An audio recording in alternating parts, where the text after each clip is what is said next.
Hello everyone, कैसे हैं आप सभी लोग। बहुत बहुत स्वागत है आपका सपनाज ब्लॉग में। आज का जो टॉपिक है ये इतना ज्यादा कॉमन नहीं है, लेकिन ऐसा भी बहुत सारे लोगों के साथ हो जाता है, जो कि है जो पेट्स हैं उनका बाइट करना, उनका काटना। जैसे कि डॉग बाइट हो जाती है इन प्रेगनेंसी, तो हमारे मन में ये क्वेश्चन आता है कि क्या सेफ है इस समय रेबीज का इंजेक्शन लेना, उसका टीका लेना, क्या ये सेफ है? क्या हम इसको अवॉइड कर सकते हैं कि हम इसको प्रेगनेंसी के बाद ले लेंगे? क्या इसका हमारे बच्चे पर कोई इफेक्ट पड़ता है, कोई हार्मफुल इफेक्ट पड़ता है? इसके बारे में देखने वाले हैं। साथ ही साथ ये भी देखने वाले हैं कि अगर एक बार किसी को डॉग बाइट किया है और उसके कुछ टाइम बाद दोबारा डॉग बाइट कर लेता है तो फिर हमें क्या करना चाहिए, और अगर हम एज अ प्रिकॉशन पहले से इंजेक्शन इसका लेना चाहें तो क्या ऐसा भी पॉसिबल है? इसके बारे में पूरी जानकारी देखने वाले हैं, तो वीडियो को लास्ट तक जरूर देखिएगा। 100% आपके लिए इन्फॉर्मेटिव होने वाला है।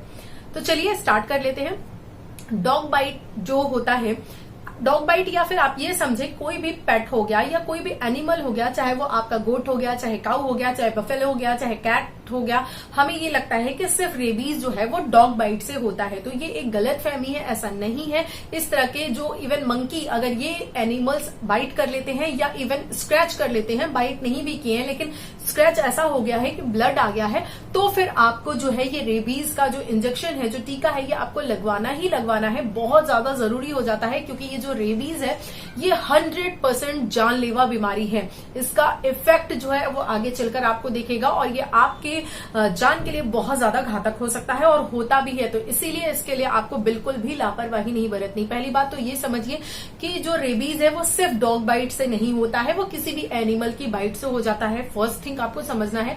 सेकंड थिंग आपको ये समझना है, बहुत सारे लोगों का ये क्वेश्चन होता है कि हमारे जो पेट हैं क्या उनके बाइट करने से भी हो सकता है? ऐसा क्वेश्चन उनके मन में इसलिए आता है क्योंकि उन्हें लगता है कि हमने तो इसे रेबीज का इंजेक्शन ऑलरेडी लगवाया है या इसको हमने वैक्सीनेटेड करवाया है अपने डॉग को या कैट को, तो क्या ऐसा पॉसिबल है?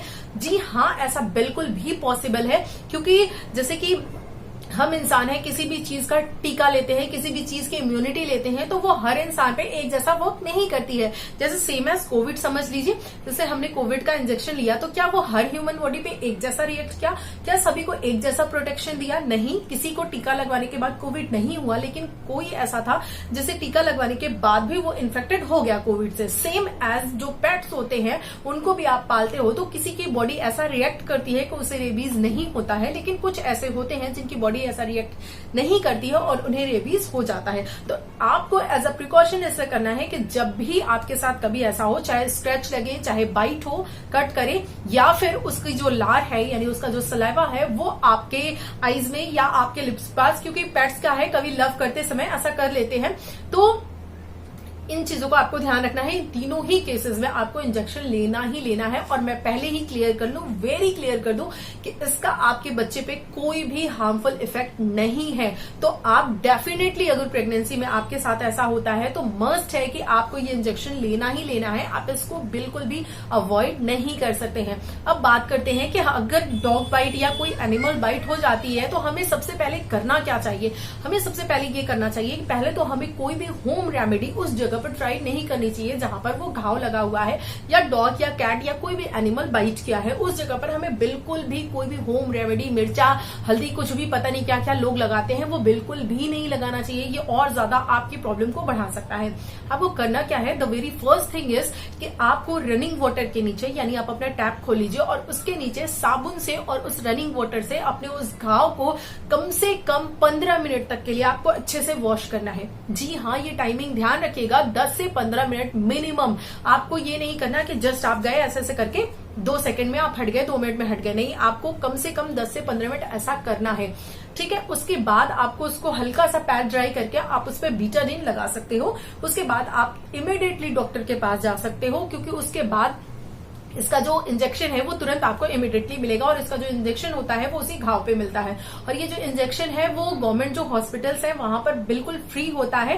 तो इसीलिए आपको इस तरह की भी कोई परेशानी नहीं है कि अगर आप अफोर्ड नहीं कर पा रहे हो, तो ये चीज भी नहीं है। तो आपको फ्री मिल रहा है, इसलिए आपको और भी ज्यादा सतर्क होकर डेफिनेटली लगवाना है। और इसके 5 इंजेक्शन होते हैं जो लगते हैं और 5 आपको करवाना है। ऐसा कहा जाता है कि जो डॉग है अगर उसकी डेथ हो जाए तो खतरा होता है, अगर डॉग की डेथ नहीं हुई है बाइट करने के बाद या उस एनिमल की, तो हमें उतना ज्यादा खतरा नहीं होता। तो क्या हम उस इंजेक्शन को अधूरे पे छोड़ सकते हैं या हम वेट कर सकते हैं डॉग का कि डॉग मतलब उसकी डेथ होती है या नहीं होती है, क्योंकि ऐसा होने में लगभग 10 से 12 दिन का समय लग जाता है। अगर डॉग की डेथ होनी होती है तो वो 10 से 12 दिन में हो जाती है। तो क्या आप 10 से 12 दिन वेट करोगे?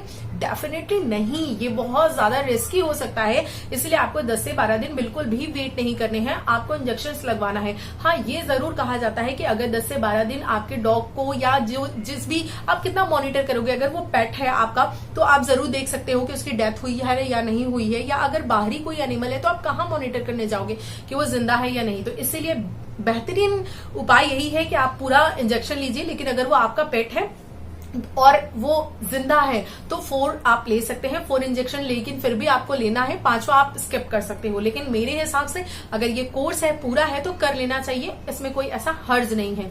अब बात करते हैं अगले क्वेश्चन की, जो कि ये है कि क्या हम इसको एज अ प्रिकॉशन पहले से ले सकते हैं। जैसे कि मान लीजिए हम प्रेग्नेंट हैं तो क्या इसको हम पहले से ले सकते हैं? डेफिनेटली आप ले सकते हैं, इसको आप पहले से ले सकते हैं। और जब आप इसको पहले से लेते हैं तो इस इंजेक्शन के सिर्फ 3 डोजेज आपको मिलते हैं।